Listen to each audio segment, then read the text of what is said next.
So, hi guys, my name is Sahil, and we are discussing today the multi year immigration levels plan with regards to PNP.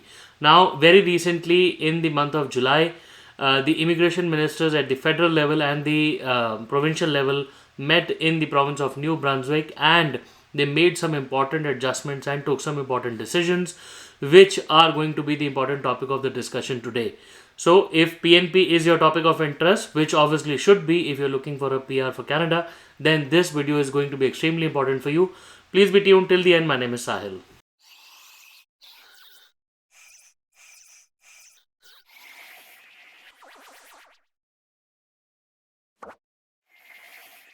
So, guys, welcome back once again. My name is Sahil. I'm a regulated Canadian immigration consultant and I practice in Ontario. My office is here.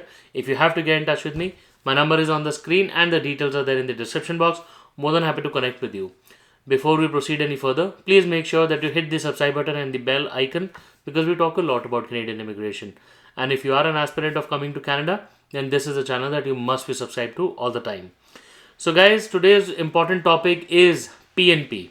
Now, as you already know, that during the COVID-19 pandemic era and also in this post COVID-19, the recovery era, PNP is still playing an important role, especially for people who are inside Canada. And even if you talk about people who were outside Canada, even during pandemic and afterwards, PNP has been one such program that has been continuously performing really well. Now, a lot of people often ask me questions that how exactly is PNP done, how to get the right profile through and everything. Well, those are the questions for some other day. But today, from a fundamental level, from an importance level, we are looking at the meeting that was done very recently in the month of July, that was precisely on 28th of July in the province of New Brunswick in St. John's, where this meeting between the Forum of Ministers responsible for immigration, which is the FMRI, that took place.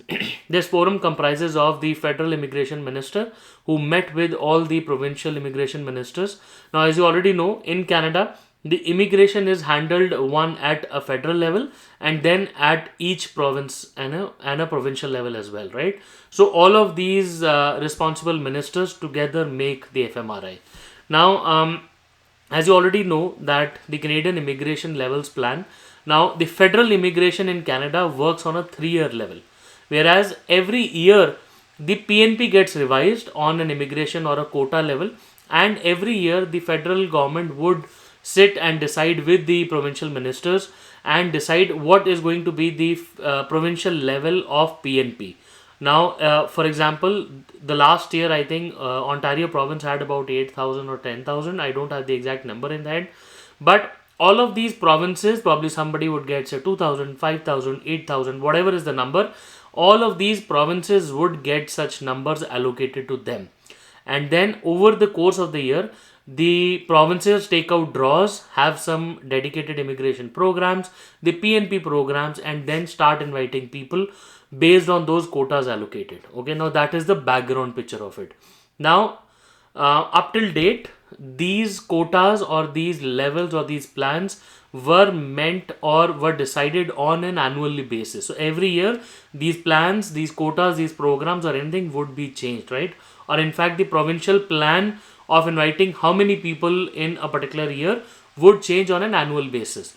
Now, this time on, just about last month when these guys met, they decided to match this annual plan with the 3-year levels plan.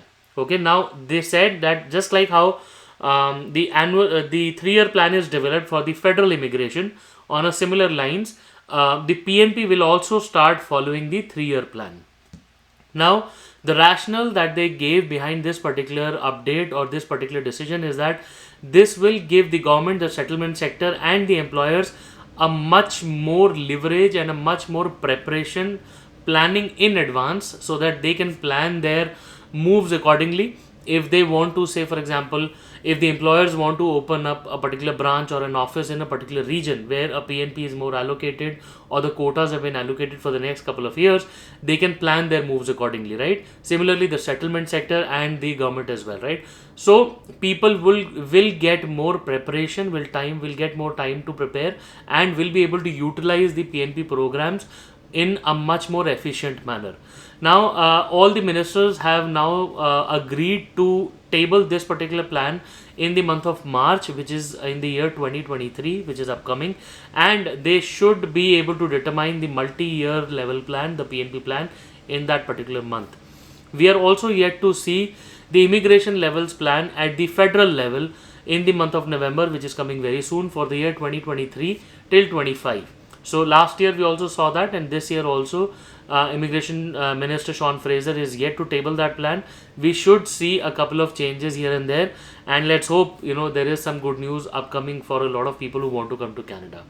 Well guys, this is the PNP levels plan, which is going to be a multi-level plan, which is going to be a 3-year plan instead of the annual plan. I think it's pretty good. People will have much more insights and much more transparency, and will be highly prepared, or can expect as to what is going to happen in the coming months and years with respect to a particular province for their PNP. So this way, people and the government will be able to plan better and move accordingly as per the plan that will be shared with everybody. Guys, I hope the news was helpful and gave you much insights into what's exactly happening in the world of Canadian immigration. If you have anything else to discuss with me, please feel free to schedule a consultation. I would be more than happy to discuss your case and give you my opinion. Once again, I wish you all the best, and I really hope to see you soon in Canada. All the best.